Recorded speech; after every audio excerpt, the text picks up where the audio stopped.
یہ بات ہے سال 541 کی، یعنی آج سے قریب 1500 سال پہلے، جب یورپ کے ٹھیک اس حصے میں آسمان پر ایک ایسا منظر دیکھا گیا جو آج سے پہلے کسی نے بھی نہیں دیکھا تھا۔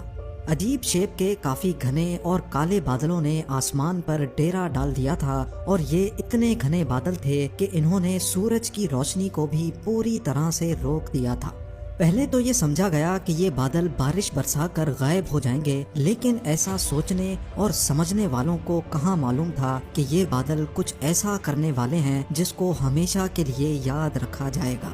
یہ پورا علاقہ اس دور میں ایسٹرن رومن امپائر یا پھر بائزنٹائن امپائر کے کنٹرول میں تھا، جہاں کی کیپٹل سٹی کانسٹینٹینوپل تھی، جس کو آج استنبول کہا جاتا ہے۔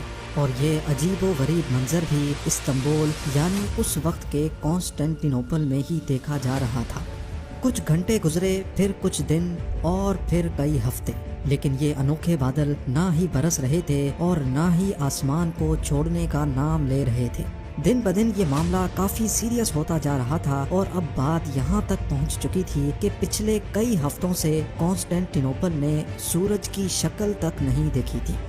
لیکن کس کو معلوم تھا کہ یہ سب تو صرف ایک شروعات تھی، کیونکہ آگے جو ہونے والا تھا وہ کسی کے وہم و گمان میں بھی نہیں تھا۔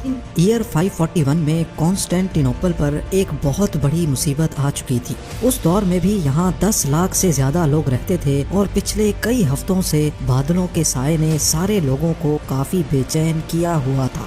لیکن معاملہ تب مزید سیریس ہو گیا جب یہاں ایک ایک کر کے لوگوں کے مرنے کا سلسلہ شروع ہو گیا۔ جی ہاں، چلتے پھرتے لوگ بالکل ٹھیک ٹھاک حالت میں کھڑے کھڑے گر جاتے تھے، اور پھر کچھ ہی دیر بعد ان کی سانس نکل جاتی تھی۔ یہ معاملہ دیکھ کر ڈرے اور سہمے ہوئے لوگوں میں افراتفری پھیلنا شروع ہو گئی، کیونکہ ان کا خیال تھا کہ شاید اب دنیا کے ختم ہونے کا وقت آ چکا ہے۔ اوپر آسمان پر گہرے بادل، فضا میں ایک عجیب سی فوگ، اور زمین پر لاشیں ختم ہونے کا نام نہیں لے رہی تھی۔ گرمیوں کے موسم میں سخت سردی پڑنا شروع ہو گئی، اور برف باری اتنی شدید ہو گئی کہ نہ ہی لوگوں کی فصلیں بچیں اور نہ ہی جانور اور پرندے۔ اس وقت کے بائزنٹائن ایمپرر، جن کا نام جسٹینین تھا، انہوں نے لوگوں کو پرسکون رہنے کا حکم دیا، اور یہ کہا کہ جو لوگ اچھے کام کرتے ہیں ان کی جان کو کچھ نہیں ہوگا۔ ایمپرر کے اس بیان نے لوگوں کو مزید بے چین کر دیا تھا، کیونکہ یہ بیماری نہ ہی اچھے انسان کو دیکھ رہی تھی اور نہ ہی برے کو۔ روزانہ ہزاروں کی تعداد میں لوگ مر رہے تھے، جن کو ایک ساتھ ہی بڑی بڑی قبروں میں دفن کیا جا رہا تھا، اور اب نوبت یہاں تک پہنچ چکی تھی کہ یہاں کھانے پینے کا سامان بھی ختم ہونے لگا تھا۔ بائزنٹائن امپائر کی فوج، جو ویسے تو کافی اسٹرانگ مانی جاتی تھی، لیکن اس معاملے میں وہ کسی کام کی نہیں تھی، کیونکہ ان کا مقابلہ ایک ایسے دشمن سے تھا جو کسی کو بھی نظر نہیں آ رہا تھا۔ یہ پورا خطہ اسی عجیب بیماری کی لپیٹ میں تھا۔ آسمان پر گہرے بادل جہاں بھی جاتے جا رہے تھے، وہاں زمین پر یہ عجیب بیماری پھیل رہی تھی۔ دور دور تک جہاں ابھی اسپین، فرانس، اٹلی، گریس، ترکی، موروکو، سیریا اور ایران موجود ہے، کانٹیننٹ کا یہ پورا حصہ اسی بیماری کی لپیٹ میں تھا۔ کسی کو بھی سمجھ نہیں آ رہا تھا کہ اس عجیب آسمانی بیماری کی اصل وجہ کیا ہے۔ وہاں لوگوں کے پاس اس بات پر یقین کرنے کے سوا اور کوئی آپشن نہیں تھا کہ اب دنیا کا دی اینڈ آ چکا ہے، اور ان کا اس بات پر یقین تب مزید بڑھ گیا جب بائزنٹائن ایمپرر خود بھی اس بیماری کا شکار ہو گیا۔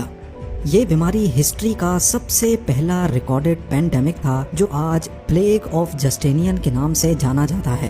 پورے 2 سالوں تک چلنے والی انوکھی آسمانی بیماری نے اس پورے کانٹیننٹ کا نظام دھرم بھرم کر دیا تھا، یہاں تک کہ کچھ علاقے تو ایسے بھی تھے جہاں پورے 2 سالوں تک سورج ہی نہیں نکلا تھا۔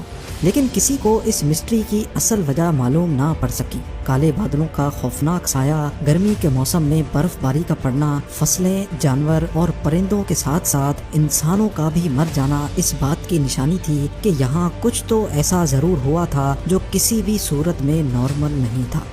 پر اب جا کر تقریباً 1500 سال گزرنے کے بعد 2013 میں آخر کار سائنٹسٹ اور ایکسپرٹس نے اس خوفناک آسمانی بیماری کی اصل وجہ کا سراغ لگا لیا ہے۔